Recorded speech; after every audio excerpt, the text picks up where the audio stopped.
Malaria clinical approach. पेशंटला fever with chills आहे, platelets 80,000 आहेत आणि मलेरिया आरडीटी निगेटिव्ह आहे. मलेरिया रूल आउट करायचा? Absolutely not. कारण मलेरियामध्ये फक्त टेस्ट पॉझिटिव्ह आहे का एवढाच प्रश्न नसतो, तर खरे प्रश्न आहेत स्पेसिस कोणती आहे, पॅरासाइट्स बर्डन किती, पेशंट अनकॉम्प्लिकेटेड आहे की सिरियस आहे आणि ट्रीटमेंट कोणत्या स्ट्रॅटेजीने करायची आहे. फर्स्ट, मलेरिया म्हणजे नक्की काय? मलेरिया हा प्लाझ्मोडियम पॅरासाइट्समुळे होणारा इन्फेक्शन असून ट्रान्समिशन मुख्यतः इन्फेक्टेड फिमेल अनाफिलीज मस्किटोच्या बाईटमुळे होते. ह्युमन मलेरियामध्ये मुख्य खाली स्पेसी असतात: P falciparum, P vivax, P malariae, P ovale आणि पी नोवेलिसी. भारतामध्ये पी व्हायवॅक्स आणि पी फॅल्सिपॅरम हे प्रमुख स्पेसीज आहेत आणि पी फॅल्सिपॅरम सिव्हिअर तथा लाईफ थ्रेटनिंग मलेरियाशी विशेषतः संबंधित आहे. पेशंट कसा प्रेझेंट होतो? क्लिनिकल पिक्चर म्हणजे fever with chills, rigor, sweating, headache आणि मायल्जिया. पण एक महत्वाचा गोष्ट लक्षात ठेवा, एव्हरी अल्टरनेट डे फिवर म्हणजे मलेरिया आहे असं समजू नका. अर्ली मलेरियामध्ये फिवर पॅटर्न इरेग्युलर असू शकतो. एक्झामिनेशन मध्ये आपण पेशंटमध्ये पाहू शकतो त्याचा pallor, icterus, splenomegaly, hepatomegaly, dehydration, altered sensorium आणि रेस्पिरेटरी डिस्ट्रेस.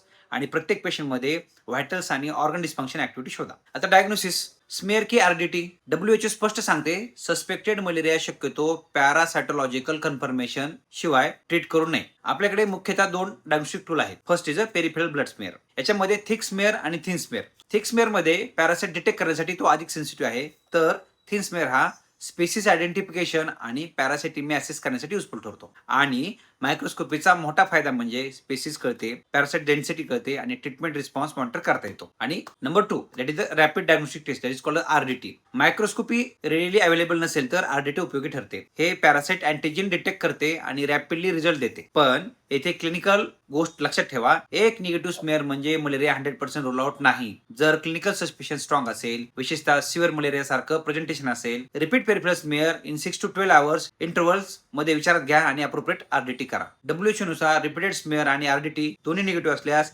मलेरियाची शक्यता अत्यंत कमी होते. अजून कोणते इन्व्हेस्टिगेशन करायला पाहिजे? मलेरिया पॉझिटिव्ह पेशंट मध्ये फक्त पॅरासाइट रिपोर्ट बघत बसू नका. Order accordingly severity. सीबीसी मध्ये एचबी आणि प्लेटलेट्स, त्यानंतर blood glucose level, then LFT मध्ये बिल्डोबिन पहा, आरएफटी मध्ये क्रिएटिनिन, युरिया आणि इलेक्ट्रोलाइट्स पहा. एबीजी आणि लॅक्टेट मध्ये क्रिटिकली इल पेशंट्स मध्ये आपल्याला हेल्पफुल ठरतं. तर युरिन आउटपुट हे त्याचं मॉनिटरिंग करावं लागतं. कारण सिव्हिअर मलेरिया म्हणजे फक्त हाय ग्रेड फिवर नाही, तर तो मल्टी ऑर्गन डिसीज असू शकतो. Treatment approach. ट्रीटमेंट ठरवताना 4 गोष्टी मॅन्डेटरी आहेत: species plus severity plus local drug resistance plus pregnancy आणि G6PD स्टेटस. अनकॉम्प्लिकेटेड पी फॅल्सिपॅरम मध्ये करंट WHO गाईडलाईन नुसार आर्टिसिमिसिन मोनोथेरपी टाळायची, कधी तर रेजिस्टन्स डेव्हलपमेंटचा धोका वाढतो. पी व्हायवॅक्स मध्ये क्लोरोक्विन सेन्सिटिव्ह सेटिंग मध्ये क्लोरोक्विन वापरले जाऊ शकते. पण इथे ट्रीटमेंटचा दुसरा महत्वाचा भाग आहे रॅडिकल क्युअर. कारण पी व्हायवॅक्स आणि पी ओव्हेल लिव्हर मध्ये हायपोनोजाइट्स ठेवू शकतात आणि रिलॅप्स देऊ शकतात.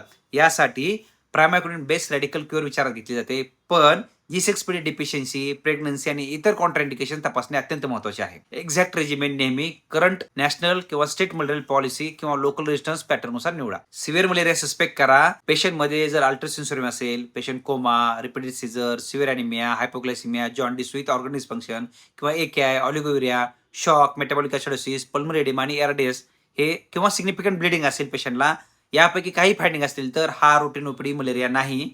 दिस पेशंट रिक्वायर्ड अर्जंट ऍडमिशन आणि ICU लेवल मॅनेजमेंट आवश्यक असू शकते. सिव्हिअर मलेरियामध्ये डायग्नोसिस कन्फर्मेशनची वाट पाहून life saving antimalaria therapy unnecessary delay करू नये. मलेरिया डायग्नोसिस करणं म्हणजे फक्त MP पॉझिटिव्ह पाहणं नाही. स्पेसिस ओळखा, पॅरासाइटिमिया असेस करा, सिव्हिरिटी शोधा आणि ऑर्गन डिस्फंक्शन मिस करू नका. कारण malaria kills not because fever is high, but malaria kills when severe disease is not recognised late. आज आपण मलेरियाची क्लिनिकल अप्रोच समजून घेतली. पण पुढचा सर्वात क्रिटिकल प्रश्न, अनकॉम्प्लिकेटेड मलेरिया कधी अचानक सिव्हिअर मलेरिया बनतो, सेरेब्रल मलेरिया कसा ओळखायचा आणि IV आर्टिसोनेट कधी सुरू करायचं हे पाहणार आहोत पुढच्या एपिसोडमध्ये. ही 30 day tropical disease series save करा, फॉलो करा आणि प्रत्येक एपिसोड शेवटपर्यंत पहा. कारण ट्रॉपिकल मेडिसिन मध्ये योग्य डायग्नोसिस इम्पॉर्टंट आहे, पण योग्य वेळी रेड फ्लॅग ओळखणं लाईफ सेव्हिंग आहे. थँक्यू.